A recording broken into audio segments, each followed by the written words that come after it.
May 6th high and low நமக்கு வேணும். ஓகேவா? மே 7th அப்படின்றப்போ மே 6th ஹை அண்ட் லோ வேணும். May 6th high and low first இனிஷியலா நம்ம மார்க் பண்ணிக்கலாம். மே 6th ஹை இங்க இருக்கு, மே 6th லோ இங்க இருக்கு. ஓகேங்களா?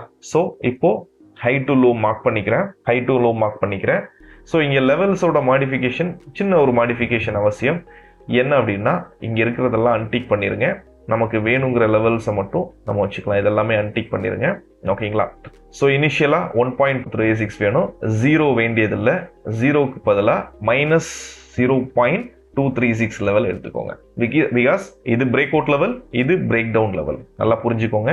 இது பிரேக் அவுட் லெவல், இதெல்லாம் ஹைட் பண்ணிப்போம். இது பிரேக் அவுட் லெவல், இது பிரேக் டவுன் லெவல். அதாவது 24,552க்கு மேல பை 24,289க்கு கீழே வந்து செல். ஓகேங்களா? Buy above and sell below. இது பிரேக் டவுன் லெவல், இது பிரேக் அவுட் லெவல்.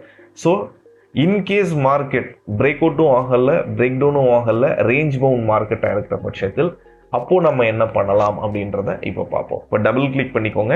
இப்போ இங்க 2 லெவல் ஆட் பண்ணிக்கணும். ஃபர்ஸ்ட் லெவல் வந்து பார்த்தோம்னா 0.236, அதாவது +0.236 லெவல். ஓகேங்களா? +0.236 லெவல். தென் அகைன் இன்னொரு லெவல் நம்ம இங்க ஆட் பண்ணிக்க போறோம். அந்த லெவல் தான் 0.786. ஓகேவா? ஸோ இப்போ நீங்க பார்க்கும்போதே உங்களுக்கு தெரிஞ்சிருக்கும் என்ன பண்ணணும்